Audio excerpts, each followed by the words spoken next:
O Simbolismo em 1984, de George Orwell. Este é um texto do Substack Biblioteca Proibida.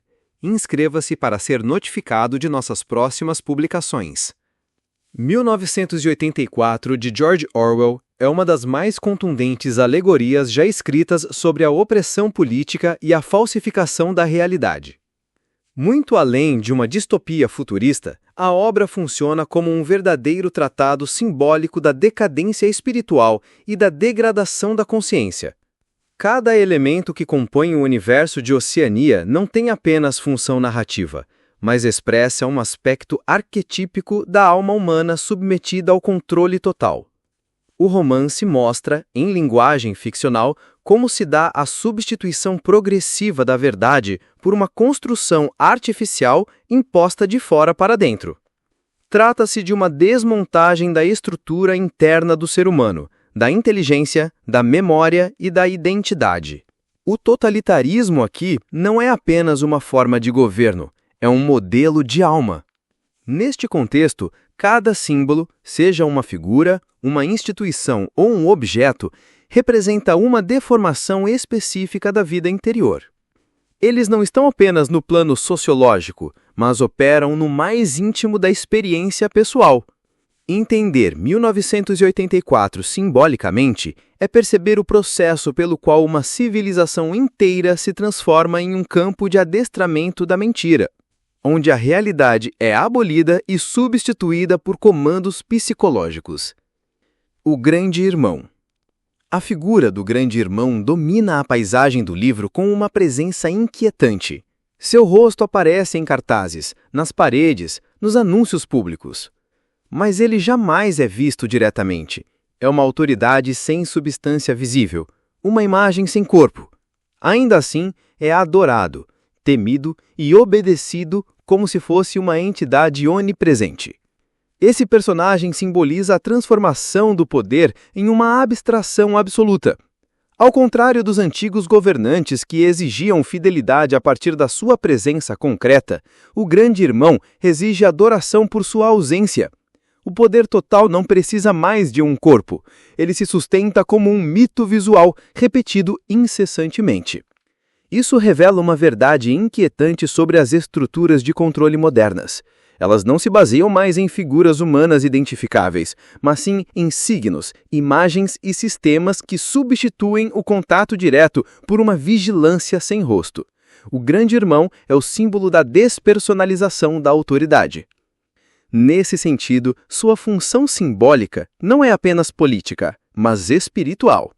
Ele representa o tipo de idolatria que não nasce da admiração, mas do medo e da impotência. Sua existência como ícone absoluto mostra como a mentira pode se tornar objeto de fé, desde que seja constante e obrigatória. A Nova Língua. A linguagem oficial do regime, chamada Nova Língua, é uma das criações mais engenhosas de Orwell. Trata-se de um idioma artificial, que tem como objetivo limitar as possibilidades de pensamento. Palavras são eliminadas ou redefinidas e as construções gramaticais são simplificadas até que apenas determinadas ideias possam ser expressadas. Este mecanismo mostra que a linguagem não é apenas uma ferramenta de comunicação, mas um veículo de compreensão do mundo. Quando ela é manipulada, o próprio pensamento é mutilado. A Nova Língua torna impossível a formulação de conceitos que escapem ao controle do partido. Não se trata apenas de censura. É o próprio horizonte da consciência sendo encurtado, o campo da inteligência sendo domesticado. Quando certas palavras desaparecem, desaparecem também os conceitos e as experiências que essas palavras possibilitavam. O real começa a se dissolver na medida em que se torna inexprimível. A Nova Língua é, portanto, símbolo da castração mental. Ela representa o ataque direto à liberdade interior por meio do empobrecimento do vocabulário. É um experimento diabólico de reengenharia da alma humana a partir da manipulação da linguagem. O Ministério do Amor. O Ministério do Amor é responsável pela tortura, pela repressão e pela destruição psicológica dos dissidentes. O nome dele, no entanto, sugere exatamente o oposto. Esta inversão simbólica, amor que pune, paz que guireia, verdade que mente, é uma das marcas mais poderosas do universo de Orwell. Neste ministério, a violência é apresentada como cuidado e a destruição da personalidade é travestida de salvação. O objetivo das sessões de tortura é fazer o indivíduo amar o regime, aceitar as mentiras do partido não por medo, mas por convicção. O símbolo aqui é o da perversão dos afetos. A estrutura emocional da alma é reconfigurada até que sentimentos autênticos, como o amor, o arrependimento ou a esperança, sejam substituídos por uma adesão artificial ao opressor. O Ministério do Amor simboliza a operação sistemática de deformação do coração humano. Essa inversão moral é também uma metáfora da corrupção do bem sob a aparência do bem. O horror não se apresenta como tal, mas como um ato de justiça ou redenção. Assim, o Ministério do Amor é o emblema do totalitarismo espiritual, aquele que destrói a alma em nome da cura. O'Brien. O personagem O'Brien representa a inteligência a serviço da mentira. Ele é sofisticado, articulado, calmo e absolutamente cruel. Em vez de gritar, ele explica. Em vez de ameaçar, ele persuade. Ele é o carrasco filosófico, aquele que justifica o mal com argumentos impecáveis. Esse personagem encarna um tipo de intelectual que abandonou a busca da verdade para tornar-se instrumento da dominação. Ele pensa, mas pensa contra a realidade. Sua função é convencer Winston, o protagonista, de que 2 mais 2 são 5, não porque ele acredita nisso, mas porque quer que o outro acredite. O'Brien é o símbolo da traição do pensamento. Ele representa o uso da razão como arma de guerra contra a razão mesma. Ele não destrói apenas o corpo do adversário, mas a sua estrutura lógica, a sua capacidade de discernir. Ele não impõe uma mentira, ele a torna plausível. O que está em jogo nesse símbolo não é apenas a repressão, mas a manipulação da verdade com ferramentas lógicas. A inteligência, quando descolada do bem, se transforma em instrumento de demolição do real. A Sala 101. A Sala 101 é o lugar onde o indivíduo é confrontado com o seu maior medo. É um espaço personalizado de tortura, feito sob medida para provocar o colapso psicológico completo. Nela, não se busca apenas fazer o prisioneiro sofrer, mas fazê-lo trair a própria essência. O que essa sala simboliza é o inferno existencial de cada ser humano. É o ponto em que todos os valores são quebrados, onde o último elo de dignidade é destruído.